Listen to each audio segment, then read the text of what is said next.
Assalamualaikum warahmatullahi wabarakatuh.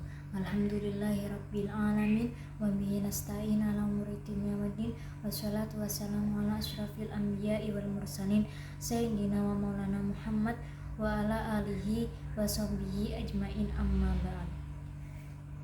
Yang saya hormati Profesor Dr. Andes Hari Supratno selaku Rektor Universitas Hasyim Asy'ari. Yang saya hormati Bapak Dr. Andes Jasminto MPDI selaku Dekan Fakultas Agama Islam Universitas Hasyim Asy'ari Tebu Ireng Jombang. Yang saya hormati Bapak Dr. Andes Haji Hanifuddin MAG selaku dosen pengampu mata kuliah Filsafat Pendidikan Islam. Dan tak lupa juga orang tua yang selalu mendoakan saya di rumah dan teman-teman yang selalu saya sayangi. Baik, perkenalkan, nama saya Dini Rizky Kamalia dari Prodi Pendidikan Agama Islam Fakultas Agama Islam Universitas Hasyim Asy'ari Tebu Ireng Jombang semester 3.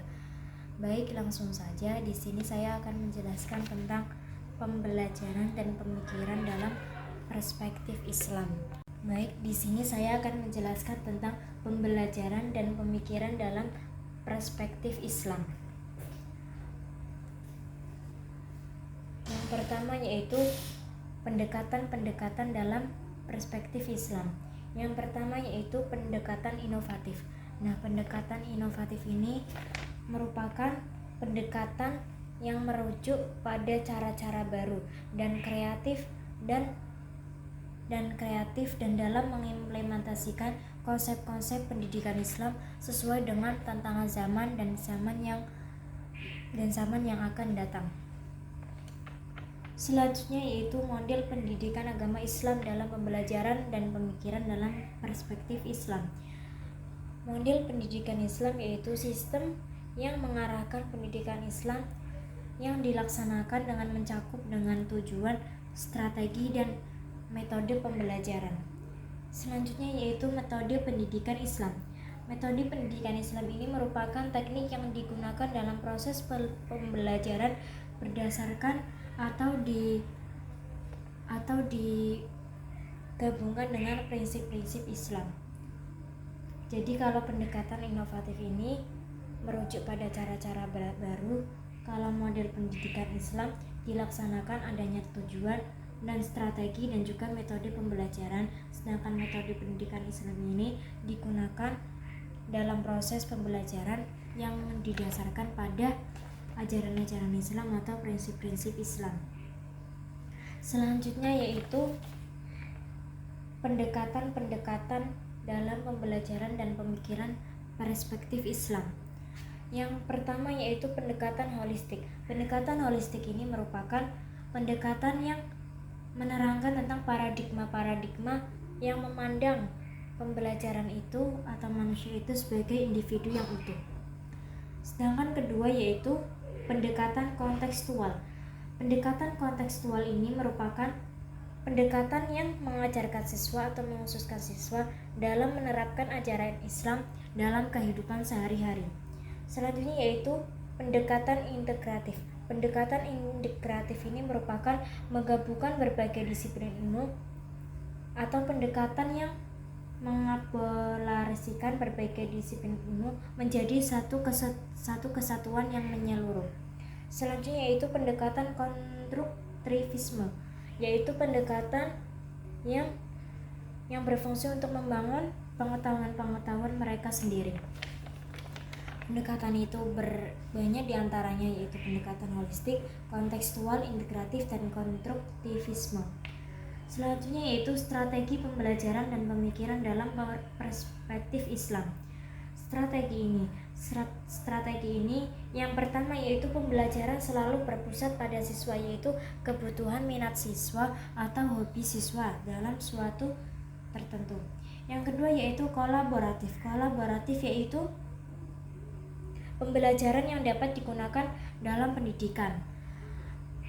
Yang selanjutnya yaitu strategi diferensiasi, yaitu strategi yang dilakukan dalam 3 bentuk, yaitu konten, proses, dan produk, untuk membentuk pola pikir dan sikap yang islami.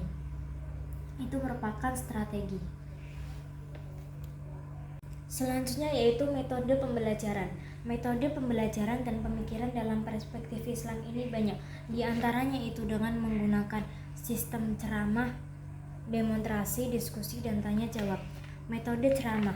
Metode ceramah ini merupakan atau menyampaikan informasi lisan atau suatu pengetahuan dari pengajar ke pelajar dalam suatu bidang tertentu atau suatu sekolah tertentu.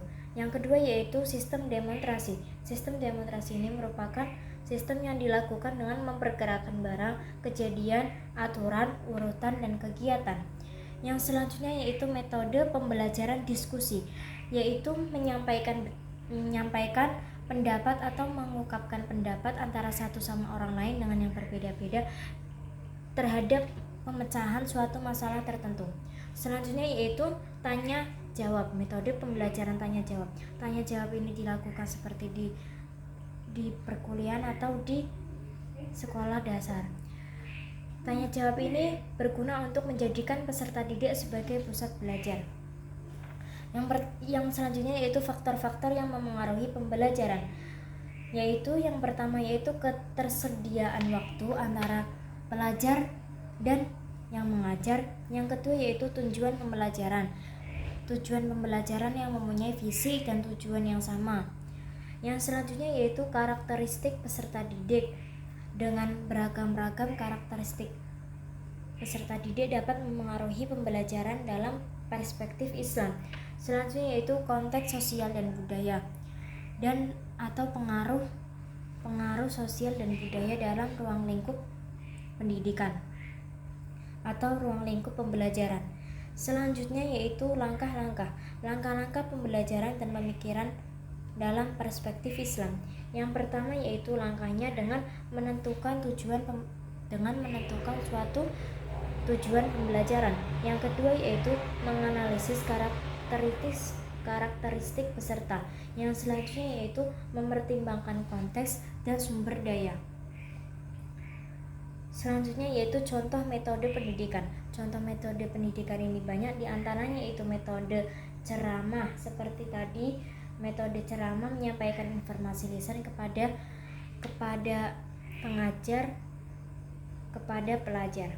Yang selanjutnya itu metode diskusi, yaitu saling bertukar pendapat.